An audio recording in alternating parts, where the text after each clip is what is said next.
Lady MoeJoe, Lady MoeJoe, right here. All right, we're in the building with the one and the only Jevon Westmoland. Welcome to Life's a Comedy. Let's talk about it. Let's get into this career you got going on for yourself. How do you feel? Man, first, thanks for having me. Man, I feel great. I ain't gonna lie. I feel really good. It's a lot of work. It's a lot of work. I work really hard. It's still a lot of work ahead of me.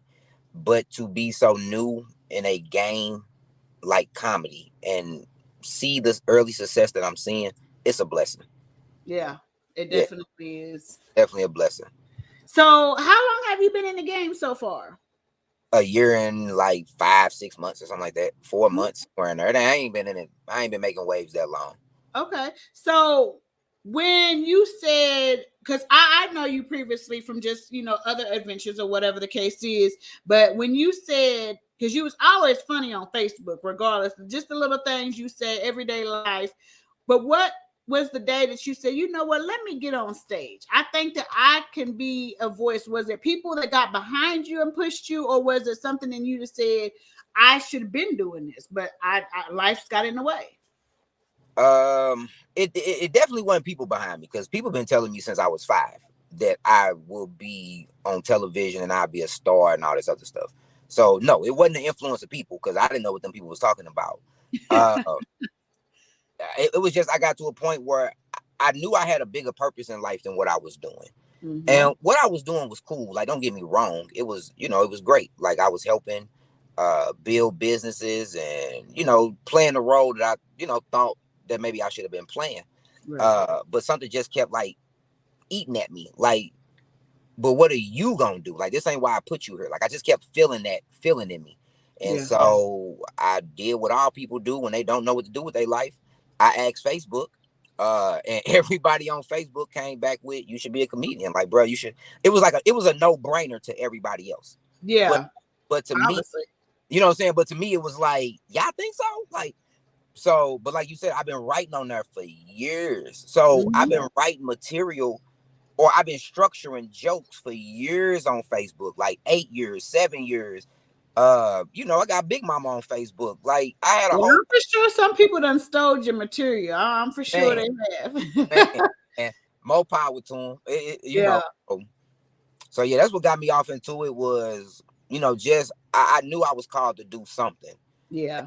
And from the very first time I got on stage, I just felt something as soon as I got on stage that was like, so hey, talk about that feeling, because I don't think people really understand that feeling. Like when I first got on stage, I was nervous. And like I said, I didn't know if I had to pee. I didn't know if I had to fart. I didn't know what it was. It was just all these different bubbles and emotions and stuff. And, I got the belching. I was like, oh, Lord, I'm about to just get up here and be embarrassed. But when you do it and it's your purpose, it's a whole different vibe. Like I literally, like I tell people, I black out because I enjoy it so much, and it just comes. You kind of just, like, I don't see naked people. I didn't have to do all that. I wasn't afraid of the people out there. It's like, why I wait till I was 40 something to do this? Man. So explain that stage when you walked up there, the day you walked up there, you got on that stage and you said, here it go. Man. So it was October 20th of 2022. And we had an open mic here that you had to sign up for. And, I try not to be overly spiritual, but I was like, God, look, if you put me on the mic, it was meant for me to do it. If you don't, then this ain't what I'm supposed to be doing. Like, that was how I treated it. So if I didn't make that mic, I wouldn't be doing comedy. I would have been doing some other things. So I made the mic, and I was kind of like you was. Like, I had to pee a lot because I didn't know what to expect. So right. Like, that's my trigger. Like, if I'm nervous and I'm peeing a lot, that means I'm nervous. Like, if you see me get up and down a lot at a show, I'm nervous about that show. Yeah. So I was up and down a lot, and I was in the 7th slot. And when I got called, I just remember going up there, like I said, grabbing the mic, and I remember this feeling coming over me, like, welcome home, like welcome home. And it was almost audible that I heard it. Like, it was almost an audible welcome home. and I just went to work. Yep. And when I got that first laugh, it was just over from there. Yep. It's a wrap. It was a wrap. Ooh, Like I get chills even thinking about it because it's like I feel like a crackhead with a first high. Man, that's it. And I be working for that next high, but Man. my high is a different high. But yeah, it's like and a crackhead. you chase that moment forever. Like that first time I've been on stage, I haven't had that feeling again. Did you record it? I got it recorded. I got a picture of it. Actually, what's crazy about it, I'm reworking the set now a year later. Now that I got a little bit more experience, I'm going to try to like restructure the joke and make it a better joke. Because in that moment, that's what it's for. That's what recording it is for, is so you can look at yourself, see how you moved, see where you felt, short, where the dead moments were in it. Yeah, it's really to teach yourself. Yeah, and I'm one of those. I record every set. Every set I do, I record it. I go out, I type it out, I highlight where the laughs were, so I know what material to keep or what I need to punch up. Like it's really a whole process in how I put together and jokes. Each to each his own with how they do that, but I'm like more structured in mine. So my open mic that I went to, everybody was getting on stage with their phones and notebooks and stuff, and there's like, Mo, where's your stuff? And I was like, in my head. Like I mean, I personally didn't have anything written down and things like that. I just went off of memory at first, and I thought I was doing something wrong. And so like, did you ever take things on stage to help you remember a joke, or you just I just take my phone. I just take my phone with me to record. Record my set, because one, I'm striving to be a professional, and I don't see professionals go up there and do that. Not to knock anybody, but it's just I move different than That's it. I just move different. What I tell people all the time, what I want from comedy may be different than what you want from comedy. Right. So I have to move differently than you do. I have to work differently than you, because what you want, it may be totally different than what I want. Right. But taking things on stage to remember and stuff, no, I should be prepared. And if I'm not prepared, then I shouldn't even be up here.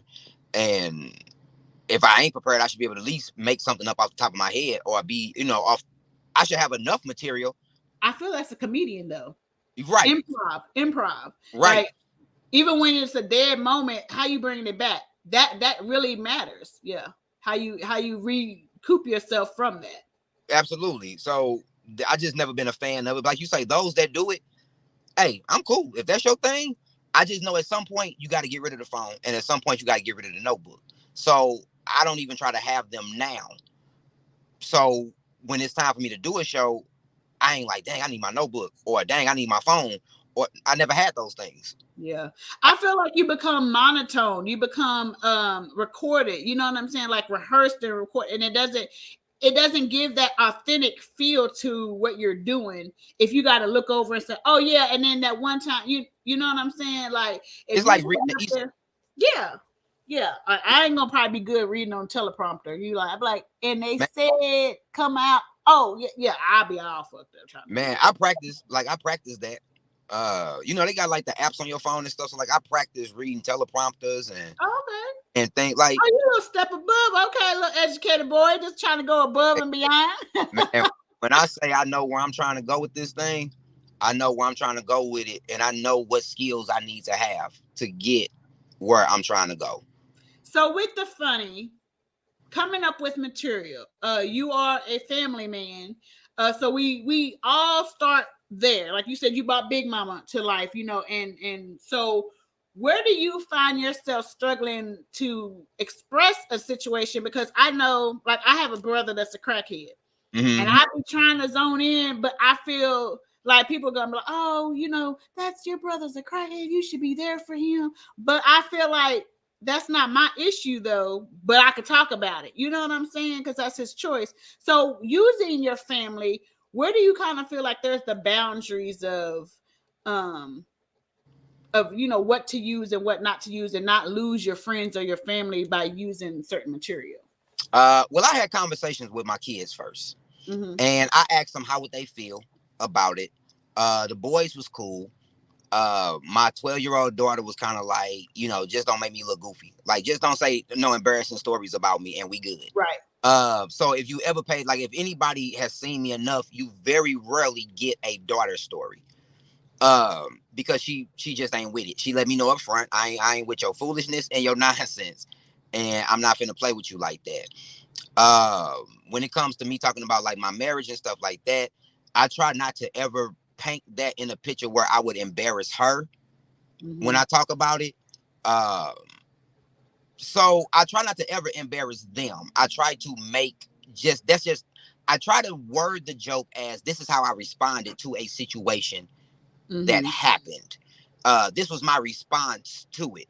And I try not to do it in a way that embarrasses them. But everybody in my family, like outside of my house, they think they comedians anyway. So they open for whatever. Like they call me giving me stories. And I was like, yeah, it don't work that way because I wasn't there for it. Yeah, you know what I'm saying? Like, if it's not me in it, I can't talk about it because it doesn't give that same effect unless I find myself fabricating about somebody else's situation.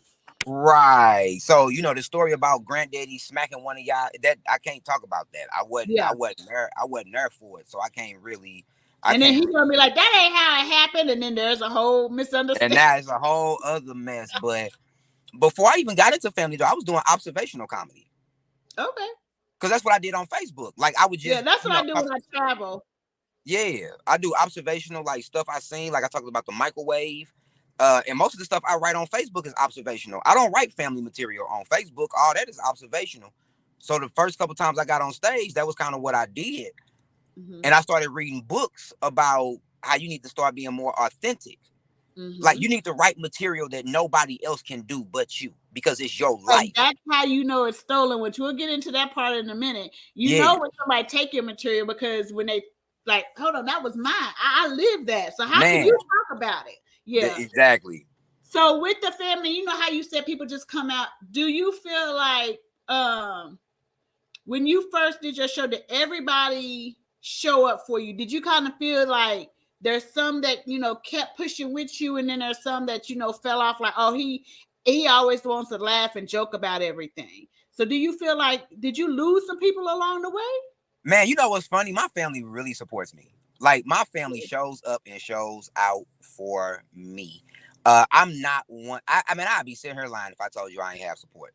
Like I would be lying to you because I guess when you step into what you're supposed to be doing, people are so happy for you to finally be doing it that they want to see you operate in it. And people love to see people that are like we love to watch people that are really good at their professions do their professions. Like Yeah. we love to watch it.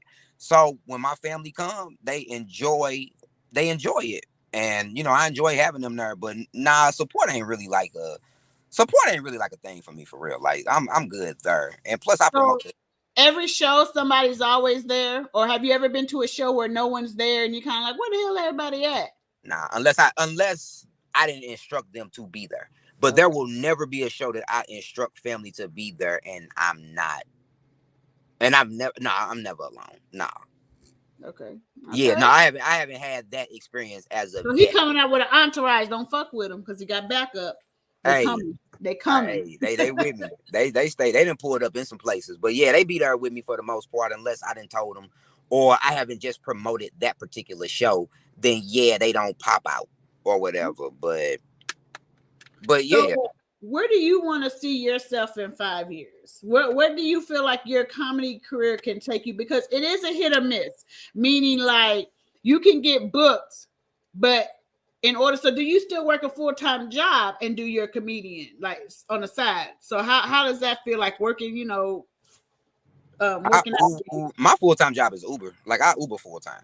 you? Oh, you got So hella stories.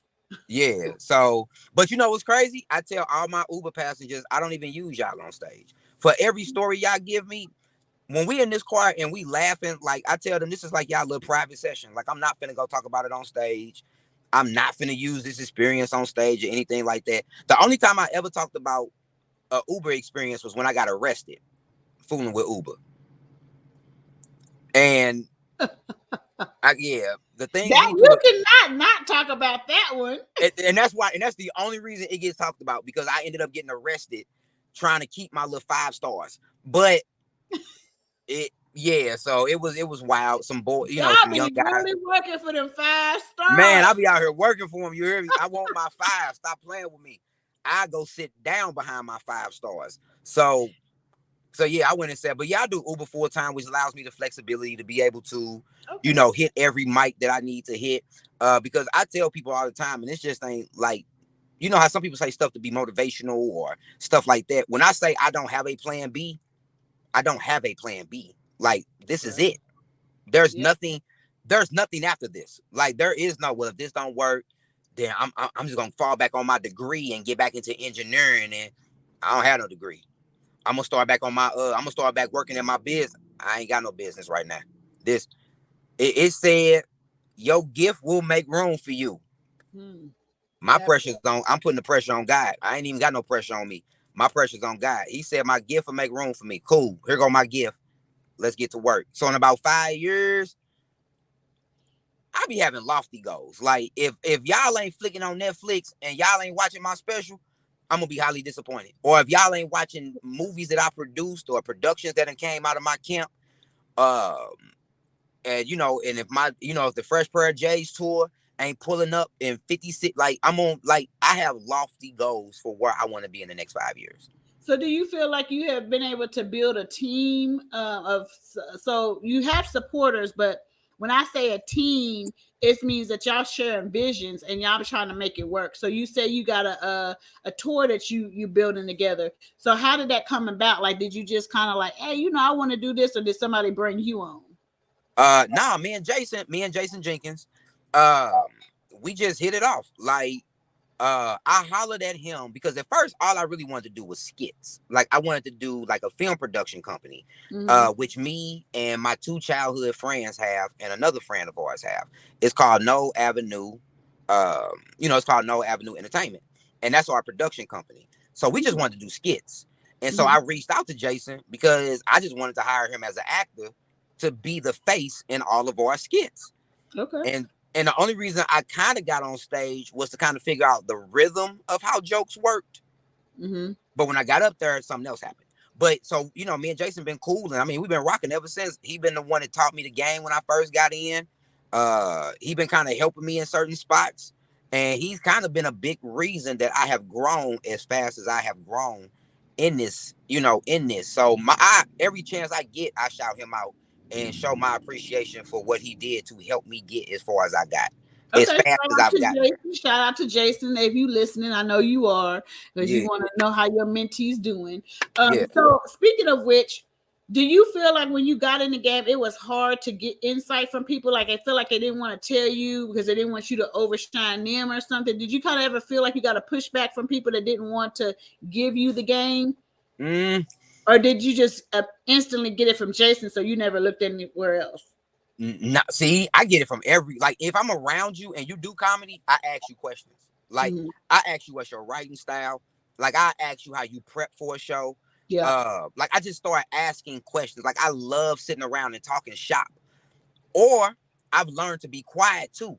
And in this business, because we love to talk so much, Mm-hmm. if you're quiet, people will give you game.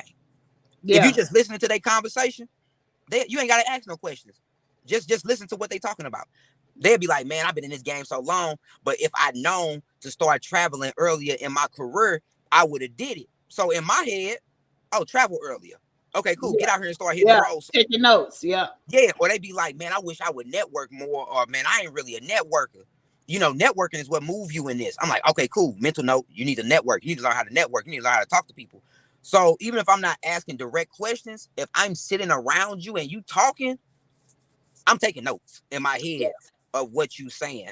And I just been blessed to be around people that's been doing it for so long, like 10 years, 18 years, 7, like, so those people, they don't take me as a threat because you only a year in. Yeah.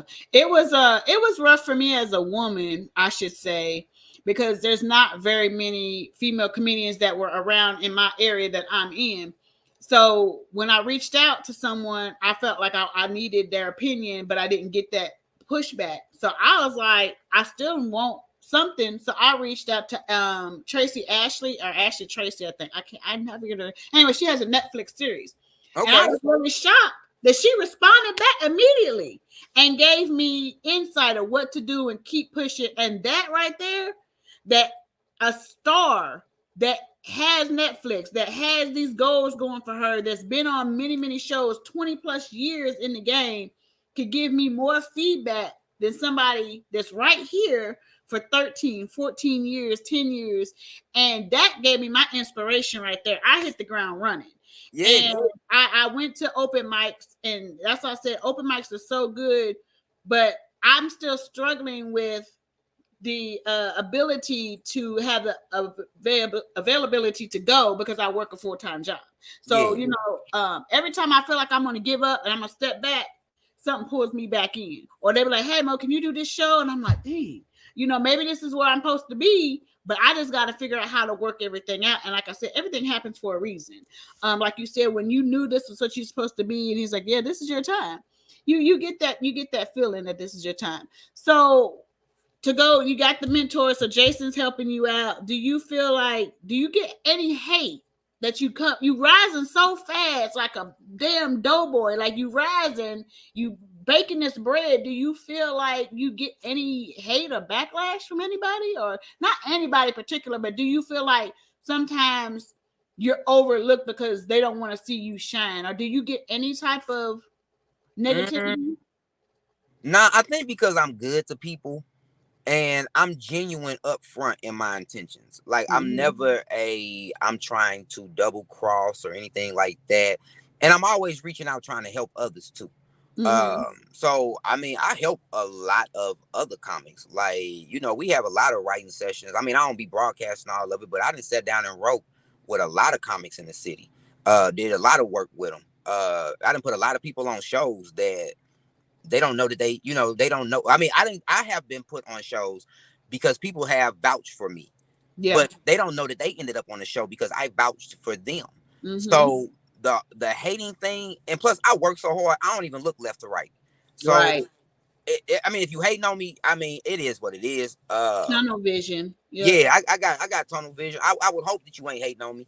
I mean, if you is, it's just a simple conversation. I talk with anybody. If you feel that, if you feel that I'm rising too fast or whatever, let's talk. We might be able to help your career. I mean, it might be something we can talk about to help what you feel, or you may feel your career ain't going fast enough, or it may be a simple tweak that you need to make, or whatever the case may be. But so with that being said, how so when someone basically comes up and they give you information like criticism, how do you deal with a positive criticism, or how do you deal with someone coming up and say, hey, you need to do that different, or do you take away from what you're used to and take their advice? Or if you say no politely, like, do you feel like that's a issue? Like if you don't take their advice that they give you, and then like, oh, you need to do it this way, but you feel like the way you're doing it is successful for you.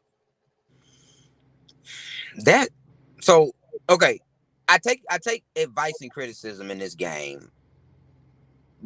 I think I take it pretty well, but I'm also I'm gonna do it my way type of person. Okay, yeah.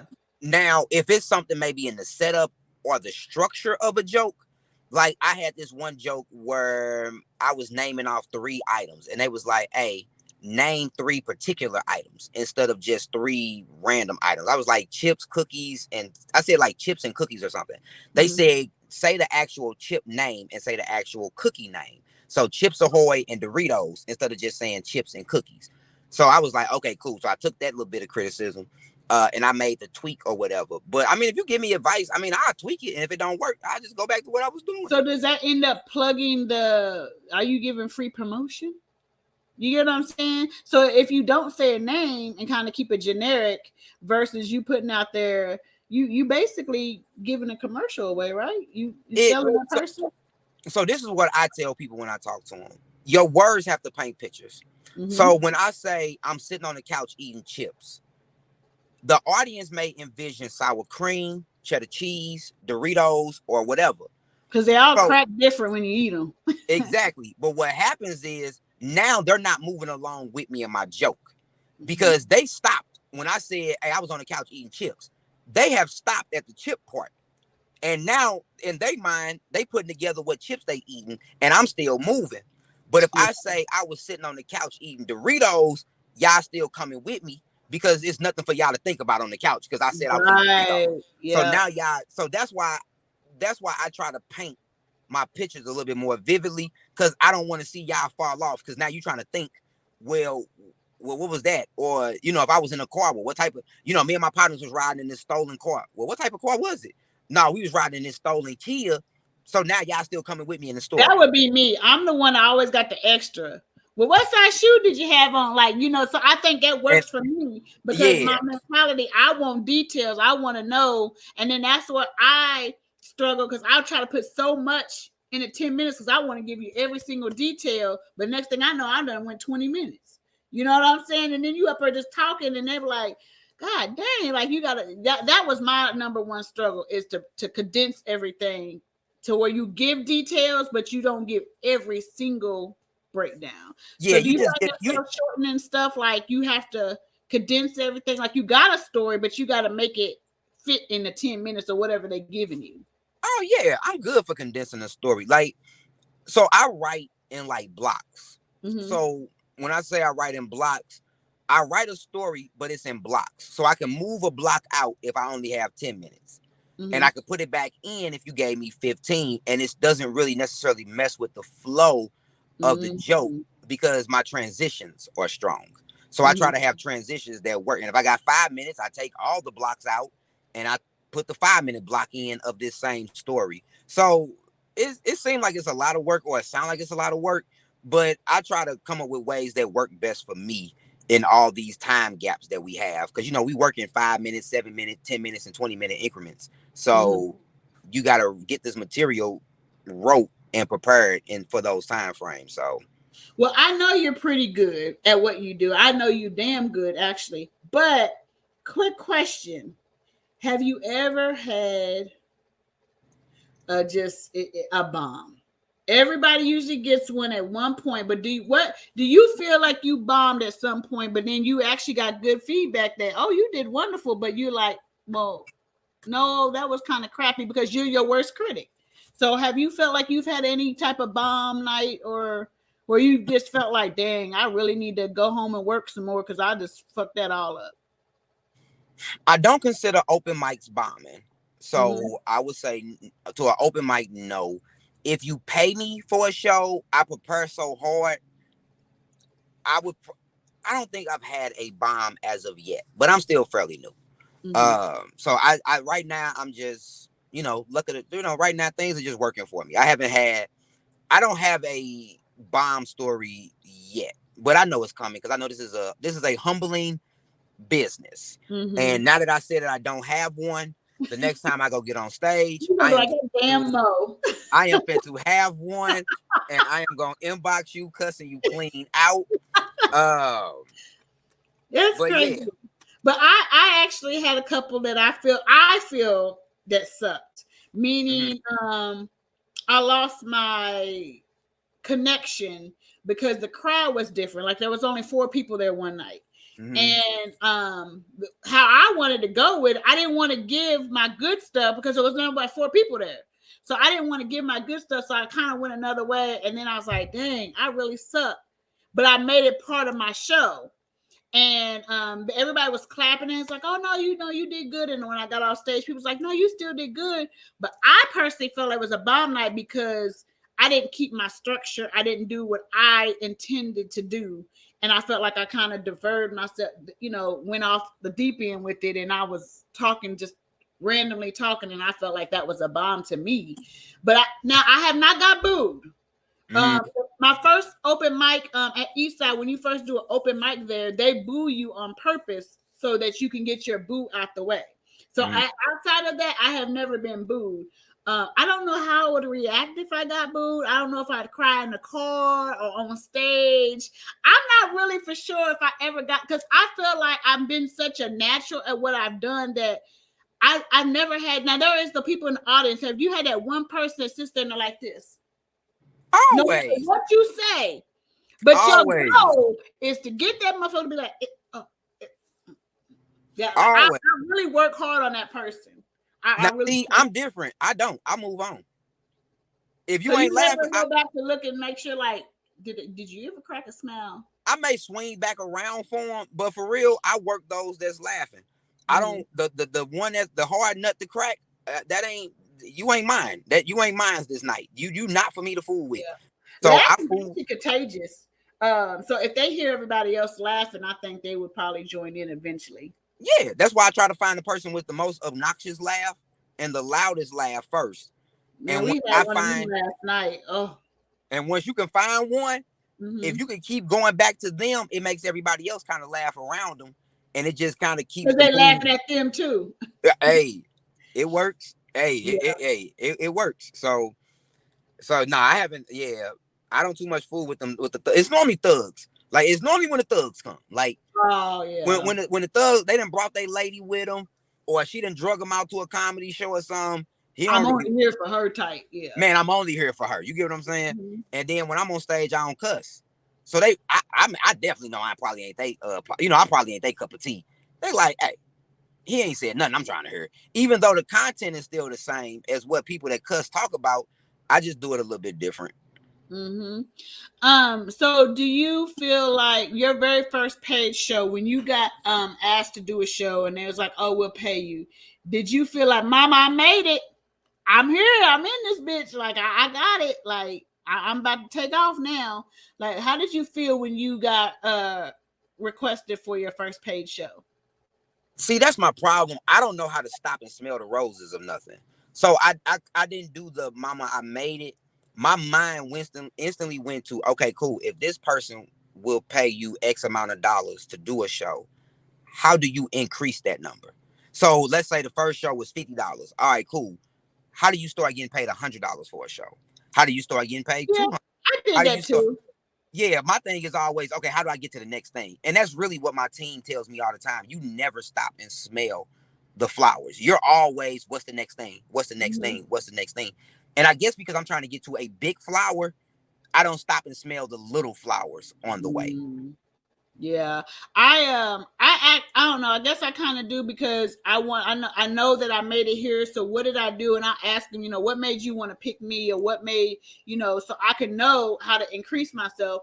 And I remember when they first offered me, it was like $50, and I was like, okay, Google, how much does a comedian get paid? Because I'm like, I don't know if they ripping me off or if this is, you know what I'm saying? I'm like, is a comedian $50 good? Because you want me to drive 20 miles for 50. And I was like, so I now I kind of look like I just didn't want to make sure I was getting used, you know what I'm saying? Yeah. So I was kind of like checking and stuff, and then I asked people some questions and things and everything. So I was like, yeah, let me see. So I did, I actually felt like I did something. So I guess I smell my flowers a little bit. I probably smell my own self just a little bit, because it makes you proud that your craft is taking off, it's going there.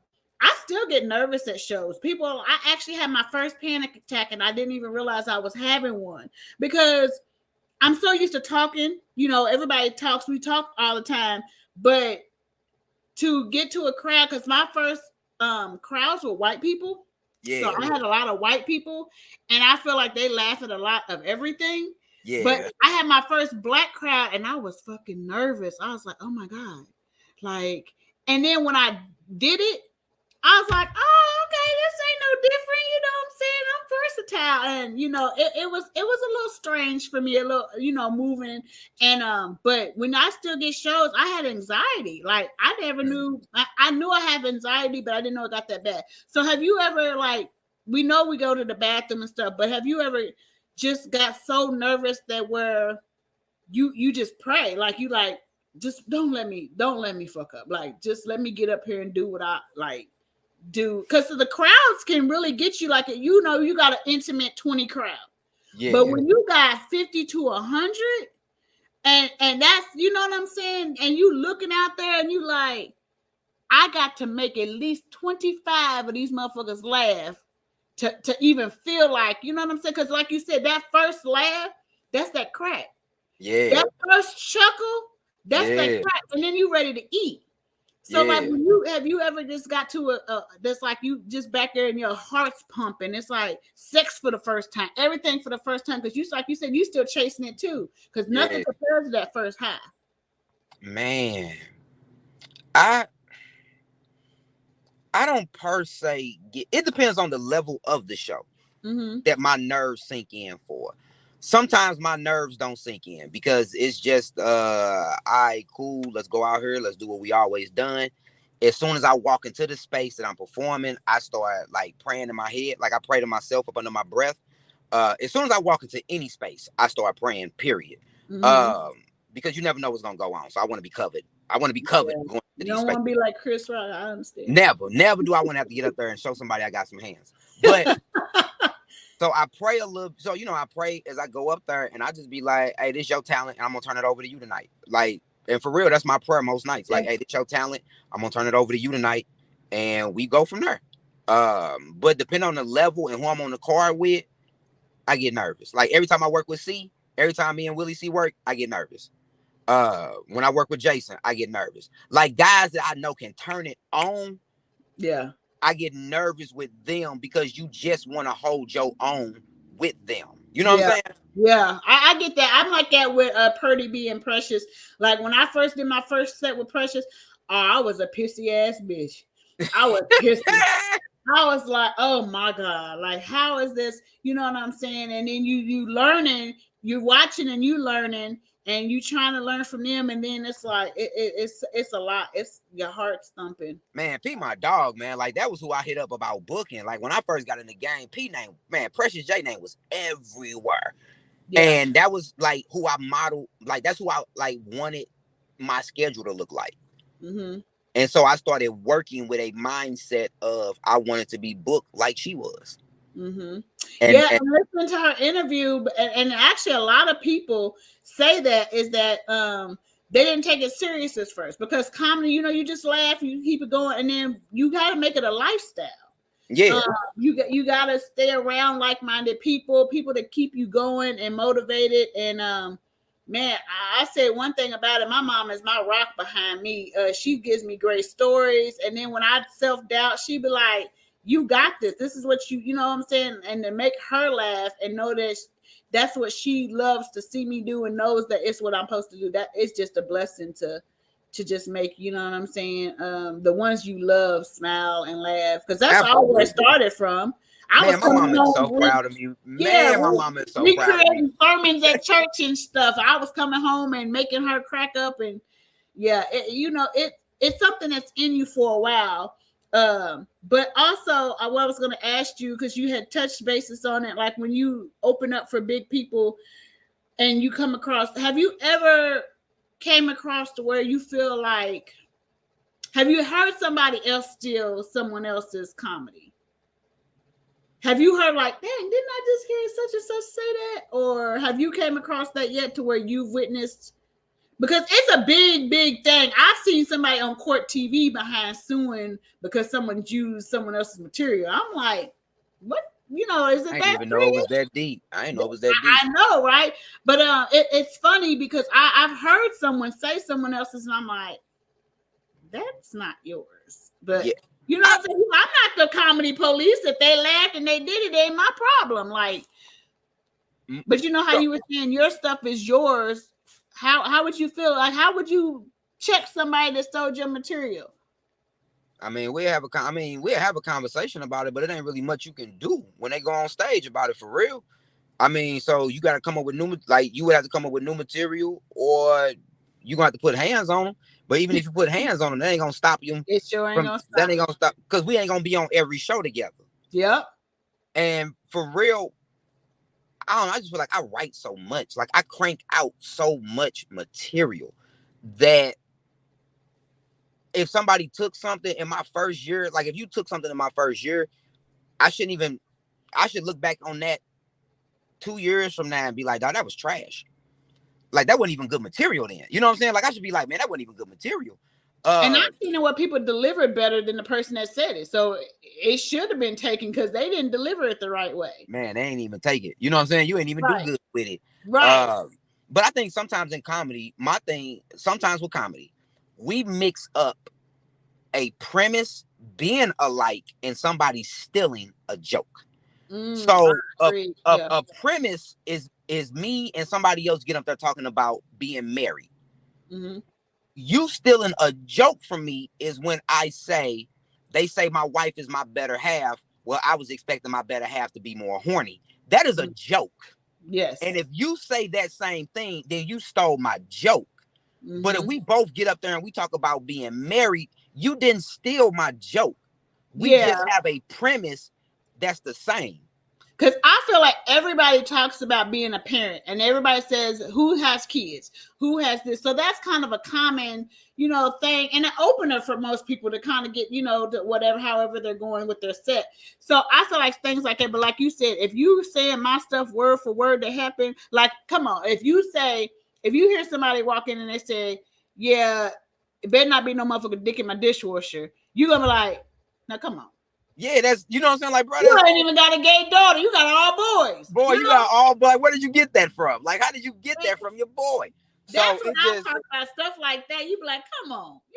How you gonna have that same story? You got, that's when you kind of side eye somebody. Yeah, so it just be like that type stuff. It'd be like that type stuff that I don't even, but I don't even really worry too much about the whole joke stealing thing because this is my thought process. This is my thought process. This is my thought process. This is not the thought process of Lady MoeJoe and her podcast. This is Jevon's thought process. We are creative enough to where we should be able to write new material. So if I'm sitting around worried so much about somebody stealing a joke from me, then I have a fear that I can't create new material. And that's why I'm so worried about you stealing this joke from me because I can't come up with nothing else. Baby, you can have whatever you want. I done seen people try to copy my good morning ladies and my good morning fellas. I done seen that on Facebook. I done seen memes that I wrote as stats. Yeah. And I ain't never said nothing. I just let it go. And the person that reposted it got more love than I got when I did it. And that's like the regular people that take memes and write it themselves on there like it's theirs. And you be like, man, that's a whole meme. Like, them people be getting hella likes. And they be getting hella. But I remember when Mexican pizza wasn't even a thing. When people weren't even talking about Mexican pizzas. And I was writing statuses every day about Mexican pizzas. And then all of a sudden, I seen stats that were reflecting what I was talking about. Yeah. I said, oh. Now y'all want to jump on. I try to tell y'all asses. And then I just pivoted to something else. Like, I'm always pivoting in what I do. Like, okay, cool. Okay, it's not like everybody's starting to do that now. Okay, well, let me move on to something else. Like, let me go do something else now. I did notice, because I watch you a lot, and I did notice that when you did the little German thing, you lost a lot of people with that. Didn't nobody. It was like, because when I come on, I'm usually like maybe a couple of minutes behind you, and I see it, but you'll have like 20, 40 likes. When you said something in German, it was like, yeah, we don't know what the fuck he talking about. Like, it took a minute before your likes got up there, but from your different good mornings, and I was like, people do not like change or trying to figure out. They don't like it, but they gonna get it from me though, and they gonna be okay with it because I was like, well, let me throw a German good morning on. That's like, what I said, the likes came, but at first you could tell people were confused, like, I don't know if I want to like this. I don't know if he just said in just German. What the fuck did he say? I got it, but I was laughing because I could see how it was moving. You know what I'm saying? And I was like, yeah, these motherfuckers confused by that German. That's all they're confused about. Because I didn't want to keep saying good morning. So it's like, okay, cool. How do you break it? How do you give them something different? And so I mean, when I say I'm always sitting around thinking, man, Mo, I'm always sitting around thinking. Yeah, that's my problem. That's why I have overthinking issues. Man. That's why I said I overthink jokes. I overanalyze. I try to get things, but I feel like that's also a good thing for your creative side too. You constantly are moving and trying to re-innovate things and do things the right way. Yep. Oh, yeah. So if you had to give 5 tips to an upcoming comedian, what would they be? Tip number 1 would be get on stage, write every day, record yourself audibly or visually, whatever works. Read on the business of comedy, because you could tell the same set for 20 years. Man, I've seen it. But if you don't know the business, you'll be telling that same set in the same place.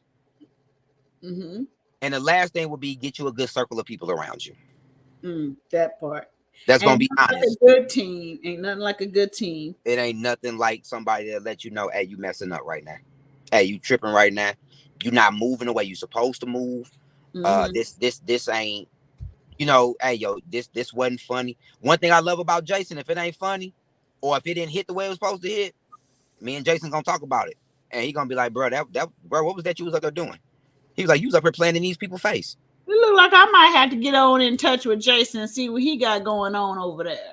Hey, Um, matter of Hey, bring that boy up there for one of your first man, so I'm working like it's like a small town complaining that there's nothing to do, but then when I bring it, y'all not coming out and doing what y'all supposed to do. You hey, know what keep I'm bring saying? keep bringing it though. They get So it. I'm trying not to be discouraged by that, but Yeah.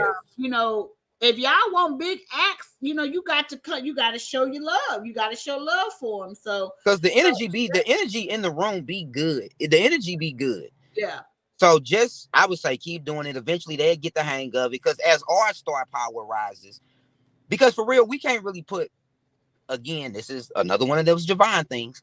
I can't put everything on the promoter if people aren't there. yeah, Because you put my face on the flyer. My face should have enough following to it that people come to see me. yes. I can't put that on you if I show up and there's only 15 people there, because that means, baby, that's all my face was able to draw was 15 people. And that's what I tell people is promotional videos. Tell people what they're coming for. Tell them what they're gonna see. A video or a joke beforehand, because people, if they go follow you, I don't put a lot of videos out of myself because I don't want someone to steal. I want them to come and see me tell them jokes. That's the point. So I try not. I have to pick and choose how I put stuff out there, or what I put. But you have to promote yourself as well. Like you said, Always. you the person. I'm gonna promote me harder than you ever gonna promote me. Yeah. And I put, I do my reels every day, but that's stuff I don't do on stage. Like when I say we should be that, like I just write. When I say when I say I write, all I do is write. My statuses are different than my reels. My reels are different than my stage work. My stage work is different than my skits. Like my mind is just designed to be a comedian. I can't think of nothing else that my mind is built to do but this. And it makes sense now why nothing else made sense to me until I started doing this. Like I was good at other stuff before this. We met because I was good at something else, like tremendously. Definitely. I mean, You had me tremendously following good, you then. man. So my mind just works perfect for comedy though, Yeah. and the way that it works. Like Yeah. I I can't even be at a funeral without saying so. I'm not. I'm just. man, I'm I'm horrible. everywhere, and I be saying the craziest shit, and I'm like, oh, let me write that down. Man, that's it. Let me write that down. Let me put that. I got so much material on my phone I ain't even got to yet, and that's the scary part. Like I just know that I'm not mature. I just know that I haven't gotten mature enough yet to write these things the way that I want to write them and get them. I tell people right now, I'm just playing on pure talent. Like I ain't even really learned the game. Like I haven't even learned how to play the game. No, I'm just playing off. I'm still learning punchlines. I'm just playing off charisma. I just got charisma. I got charisma. I'm fly on stage, and I just know how to have energy. But actual like certain things that like get you to that neck, I'm still working that stuff. I'm still working on how to get certain punchlines and stuff going. And actually, I think that's the weakest part of my game. My punchlines ain't as strong as I want them to be. Yeah. That I could tell a story. I could tell a story all day long, but it's the punchline that gets me, because I feel like the story I'm gonna tell you gonna laugh, but the punchline. So I feel like I'm gonna take my black ass to comedy school or something, maybe. But I feel like I have natural talent, so I really didn't feel like that was. But my friend of mine, he said, "Yeah, I went to comedy school," and I'm like, "Oh, Man, I said I have like writing sessions every Monday with like different comics that have like certain skills that I like about them. Well, first and foremost, my right hand, like my right hand in this is K, like KB. Like I K just is, interviewed her. Yep, yeah, she's on." that is my right hand. Like, and when I say that, like that's a double entendre. Like that's my right hand, and she helps me write. So like her pen is dope. So me and her work a lot together. But if I'm working with a comic and he good with puns, I have a writing session with him because I want to get better at puns. Or if sit down with somebody and they got bomb. They punchlines are dope. Now people may not have been laughing at them, but I can still hear a good constructed punchline. Yeah. And I don't care if they laughed at your joke. I need you to help me get better with mine. So help me sit down and write better punchlines. So if you got a talent, if you have a talent, and I love metaphors, describing stuff, in a different form. Man, I'm sitting down with anybody that got a talent that I don't have. If you network really good, I want to sit down and talk with you about how you network. And because it took me so long to get her, I don't have time to play around with it. Like, I didn't get in this. You know how everybody be like, I didn't take it serious. The day I showed up, it was a business for me. Yeah. And it's going to be that until I get where I'm going. Yeah. Yeah, it's something else I look at it and I look at the stars now and I see how they went from the on stage, and then now you got a different adventure. So you're kind of trying to make all of them happen at once. You got over here this networking, what is it? Your television thing that you're trying to skits, and then you trying to come over here, do the tour. So you trying to, spread your hands out like an octopus at everything. Man. But comedy is the first love that's making that. Yeah, that makes that, because nobody's interested in nothing else I'm doing. Yeah, because I'm ready to act. I'm ready to get on stage and be like, oh, I've been shot. Yeah. I've been working. I'm working on my death. Yeah, I'm working on my death row. That was a Tubi shot right there. That was a Tubi shot. I'm trying to get on Tubi. I'm telling you, I'm be on there by 2025. I'm be on Tubi. Okay. Put it out there. I'm gonna have a baby. Next thing I'm gonna have a grown one. Man, you got to do that. But you got to put dates on your stuff too, though. Like, if you don't put no dates on it, like you said, 2025.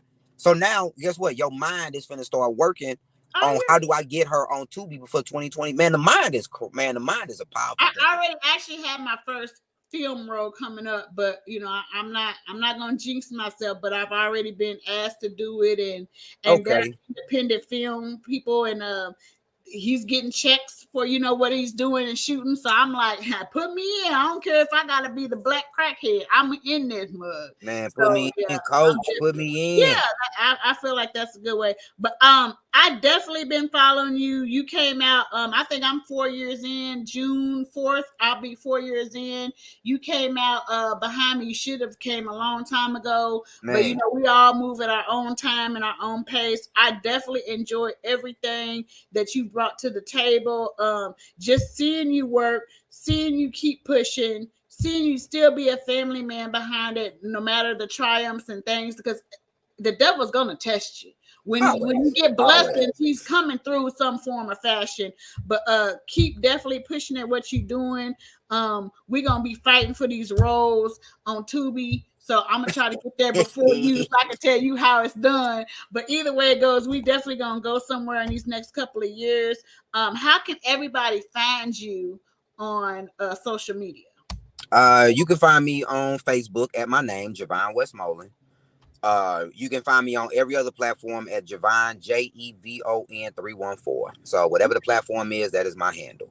Okay. Yeah, I definitely I feel like where I live is a kind of problem for me, because getting to Kansas City or St. Louis, because like you said, you have a writing crew.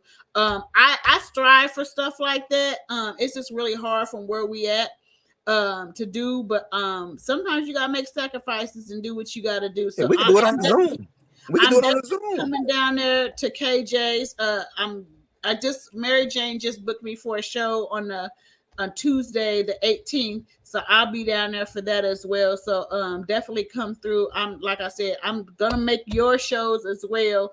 I definitely love what you do, how you bring that energy, and just to see where you came from. I just feel like just a lovely grandparent. Just these little babies just growing up on me, like just seeing you come in the game and just eat. Like you just you at that table eating and you ain't let up yet. So I can't. I'm definitely about to see you in your big stage. You about to get real big. So I Hey. appreciate you coming on my show, blessing me with your presence, your knowledge.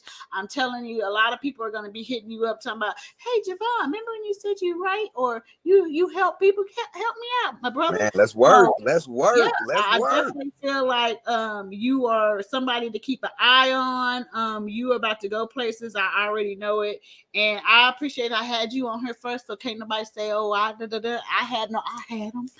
He You was are on. actually my first You are my first interview. So I'm many more coming next. Believe me about that. People are going to be seeing you. And you just about to go places. That's all I can say. You know, I want to prophesy. I'm telling you, you going. We're gonna be up there together somewhere, somehow. We're gonna run back in each other and be like, well, remember when? And it's gonna be a blessing. So I appreciate you coming on.